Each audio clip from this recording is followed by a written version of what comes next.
Good morning. Yeah, it's morning still. Good morning, everyone. I just had a little bit of a ponder before about something when I was working on a horse, and I just wanted to have a chat to you about it. And one of the things that sort of pops into my mind is I see regular clients and horses on a regular basis, and some I see more frequently than others, and blah blah blah, all that sort of stuff, and some I see infrequently, and it fits into the timing of sticking to good farrier programs and good management systems and good exercise systems. And I guess one of the things that I want to chuck out there, it's a bit like the old analogy of if most of us looked after our teeth, we probably wouldn't need the dentist. If most of us didn't eat a sugary diet, we probably wouldn't need the dentist. And if we brushed our teeth better, we probably wouldn't need the dentist all that much. Some things come into play. There's genetics and there's, specialist aspects of it like orthodontics. But a similar thing happens with the equine industry and the need for manual therapeutics to manage problems, and also, so we're talking about myofascial work, we're talking about remedial massage, we're talking about mobilization, we're talking about chiropractic adjustments, all the ranges of the bodywork treatments that effectively, ultimately, are all aiming towards encouraging body systems that exist to work the way that they normally work. We just kind of want to set up the ideal situation for them to do their job. And so when it comes down to, apart from assisting, potential healing systems that you could facilitate from laser or ultrasound, and even those are actually encouraging existing body systems. But when we're talking about manual therapy and massage and things like that, shifting tissue around and mobilizing tissue and actually encouraging, and chiropractic adjustments, encouraging alignment of correct mobility patterns, and what we're doing is we're actually basically encouraging that existing tissue that is there to function how it should. There has, for some reason, become disenablement. Is that a word? It is today.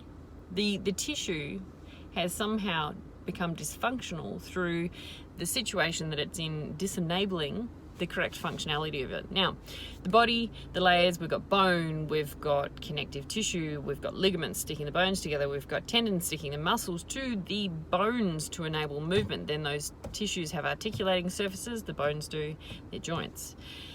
Now, all of these sheets of tissues, not boxes of tissue, sheets of musculoskeletal and biological tissues are supposed to move. They're actually supposed to slide past each other to a degree. Of course, there's bits of them that aren't supposed to move, the tendon, the insertion points of tendons and ligaments are not supposed to come away from the bone, but most of those functional tissues are supposed to move.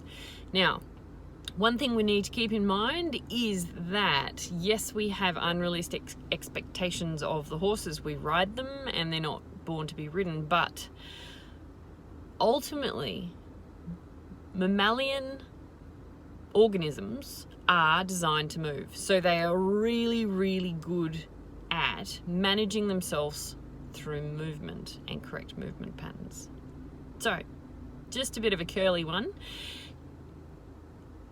In theory then, if we are enabling correct management and we're encouraging horses to move correctly, even though we may be asking them to carry us as a load, those sliding surfaces that enable the movement, that then do need to move to enable further movement and then to move correctly and to understand where they're in space and continue movement patterns, if we move them correctly, they will continue to self-manage and move correctly.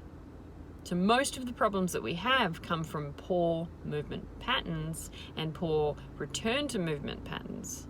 So if we continue to enable the correct equine movement patterns happening, and we then also, at times where they might have steered off the path a bit, return them back to those correct movement patterns, we shouldn't really be having the major movement limiting and affecting musculoskeletal problems that we're having. Most micromusculoskeletal problems are injury, acute injury, true ones. Like, we're talking ones that happen despite all the things being done. They're micro injury, which is probably not going to be assisted in its healing process by manual therapeutics, mobilization, and remedial masseuse myofascial work. But where that will help is where movement patterns are not ideal. So, food for thought. If we focus more on ideal movement patterns and returning back to better movement patterns immediately, we should facilitate that self-management process that the body's actually designed to do without the need for so much regular work, manual therapeutic work. So, it's probably not a great thing to be telling people that do pay me, but it is true. We can actually only use those when we are in a situation of disenablement of correct management patterns. I mean, like horses, they weren't born with people on their back, and they just, we didn't sprout from behind the wither, and then suddenly a saddle popped up between us.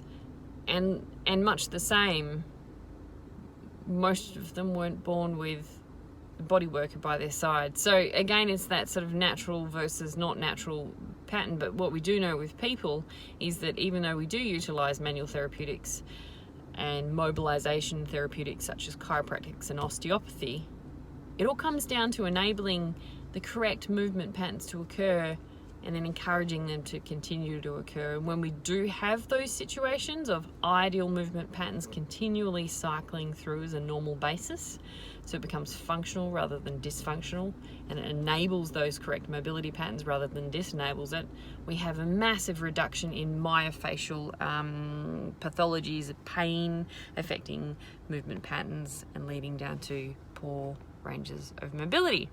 Which in our horses leads to things like conflict behaviours, because that's how they communicate. No, I don't want to travel off the leg. I'm not flexing to the left. I'm going to buck into canter. I'm going to flick my head when I do a downward transition, which often also then come from a lameness, which is a result of a chronic mobility issue. So there we go. Perhaps, our focus is in the wrong place. It needs to be on the everyday basis of encouraging those movement patterns rather than that occasional basis of getting someone in to mop up the problems later. Tricky one, and it's a tricky one to enable. It takes a lot of self-discipline as the humans in the picture, because most of us are not very good at it. That's why we're not paying people to fix our problems. But anyway, have a great day, and see you next time on the interwebs. Bye.